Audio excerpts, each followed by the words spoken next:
I'm Kyle. I'm the new national lead for live sound here at DBS.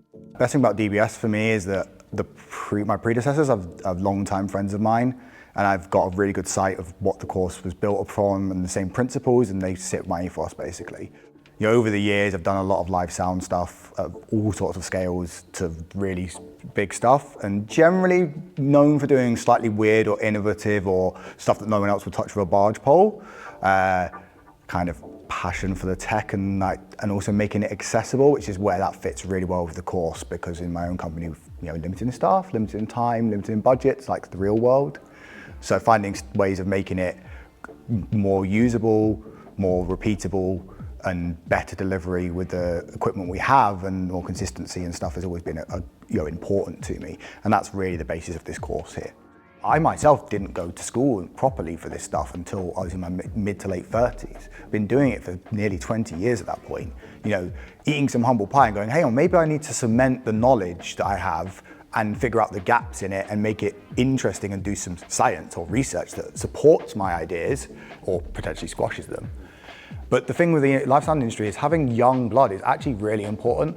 Something that I've noticed, or we've noticed at Neuron, particularly as a company, following COVID, is there's actually a generational gap in skilled staff. It's very difficult almost to find those people that know how to, like I say, do the paperwork, deliver a show on their own, project manage, draw the stage plot, manage the RF, all these useful, very important things. There's plenty of people who can mix the band. Plenty of people who are great at moving boxes and building a system. So it's really important for people to come and do this more, vocational education stuff, because it just gives you a massive leg up. It saves you those 10 years or plus that I spent doing it in the field, which is still useful and valid and loads of fun, but you can just accelerate that process. When you go to a higher education facility, you're coming for two things. You're coming for the facilities, which includes the knowledge of the staff you have available to you, and that's on you to make the most of. You're also coming to the equipment, but also the number one thing to me is the industry contacts and the networking opportunities. That can come from your own vocational placement stuff, outside of it, there's some required stuff as part of the course. Maybe you want to take a sabbatical year and go on tour if you pick up something good like that, and that's still really useful. But coming to somewhere like this, you're basically getting access to our black book. When you've been in the game for a while, when you've traveled and you've gone to conferences, and we know people at the primary mixing desk manufacturers. I know people at Digico, Allen and Heath, Midas. I know people at D&B, L Acoustics. These are old friends of mine that we maybe did gigs together when we were 20 odd. That now are lead technical support people or sales managers or work in R&D. So these opportunities are what you're coming here for. Some of my proudest moments are doing little things. Did the after party for Bjork's tour. Got a hug from Bjork. That's life goal completed for me, do you know what I mean? And there's some acts that you can't really talk about too much, but we've done a lot of big name live bands through the years.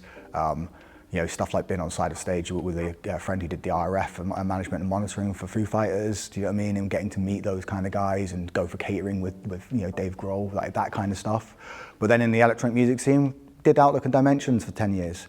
So everyone that was my hero in that kind of world and doing smaller gigs with them afterwards, when you talk about the people in the dubstep scene, like Deep Medi, everyone from drum and bass, Goldie phones me up personally, he's asked me to do weddings and stuff. Do you know what I mean? It's what? I still have to pinch myself sometimes, because teenage me would be like, pfft.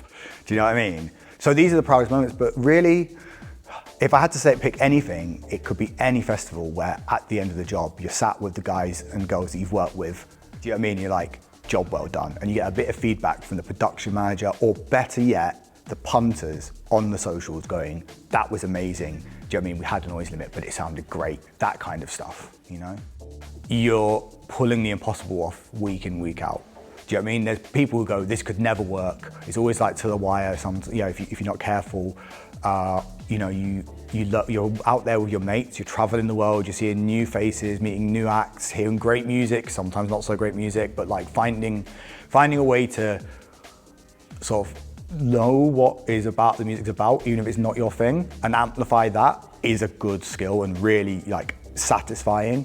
So if I had to sum it up, the best thing about working in live sound, job satisfaction. There is nothing quicker as a feedback loop than you doing a show, seeing thousands of people looking at you, smiling, having the time of their lives, and then going home and reading about how good it was and how many people you've touched people's lives. No other job in the world gives you that sense of job satisfaction that quickly, that powerful.